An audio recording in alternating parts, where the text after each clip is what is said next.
Bela timnas di akhir September, akhirnya striker keturunan tiba. Punggawa Garuda yang bakal tersingkir jika Pascal Struijk gabung timnas. Vietnam sadar kehabisan talenta. Sikap adil Sintayong dipuji. Push like di bawah, lanjut simak informasi selengkapnya sebagai berikut.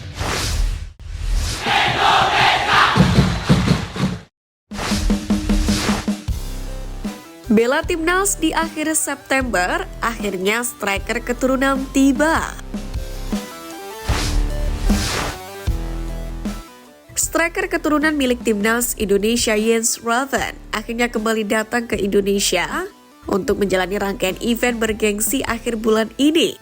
Jens Raven telah bertolak dari Amsterdam sejak hari Minggu kemarin dan ke tanah air untuk bergabung dengan skuad timnas Indonesia U20, yakni untuk persiapan menuju kualifikasi Piala Asia U20 2025.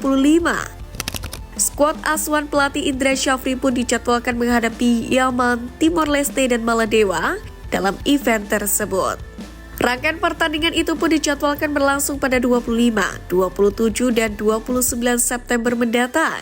Semua laga akan berlangsung di Stadion Gelora Bung Karno, sebagaimana dikutip dari unggahan akun Instagram PSSI. Sebelumnya, Jens Raven tidak ikut saat timnas Indonesia U20 menjalani training camp atau TC di Korea Selatan pada akhir Agustus kemarin. Selain TC, Arkan Kakak dan kawan-kawan pun turut menjalani uji tanding menghadapi Argentina 2-1, Thailand 0-2, dan Korea Selatan 0-3. Masih ada waktu sekitar 9 hari bagi Jens Raven dan timnas Indonesia U20 sebelum memainkan laga penting untuk lolos ke Piala Asia U20 2025. Untuk itu, kehadiran Jens Raven akan menjadi solusi performa buruk timnas U20 pada ajang Seoul Earth on Ice Cup 2024 beberapa waktu yang lalu. Jens Raven sendiri berpotensi promosi ke timnas senior lebih cepat jika mampu menunjukkan ketajamannya di kualifikasi Piala Asia U20 mendatang. Bersama Wilber Jardim, Sintayong sempat menyinggung bahwa keduanya sangat berpotensi menjadi pemain andalan skuad Garuda ke depannya.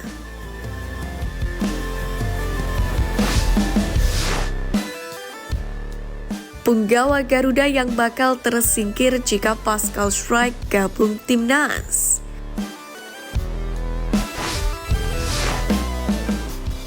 Pertama, Jordi Amat. Posisi pemain Jordarul Taksim ini paling rentan digusur oleh Struijk. Betapa tidak, kiprah Amat selama berkostum timnas Indonesia bisa dibilang menurun drastis.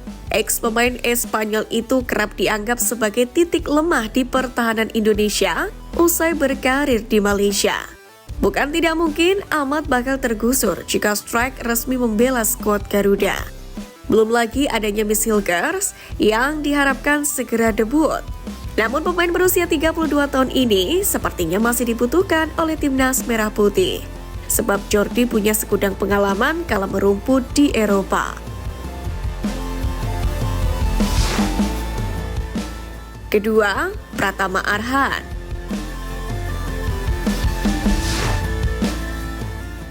Saat ini pemain Suwon FC itu sudah harus bersaing dengan sejumlah pemain di posisinya seperti Nathan Chuaon dan Kelvin Verdong.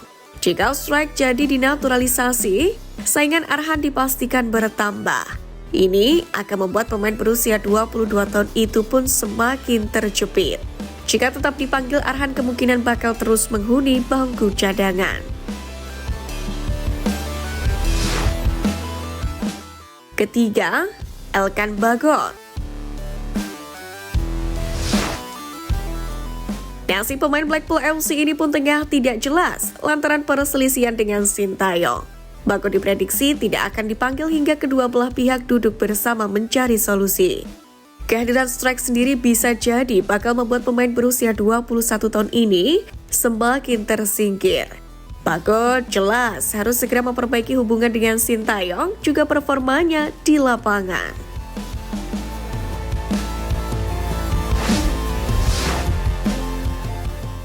Vietnam sadar kehabisan talenta, sikap adil Sintayong dipuji.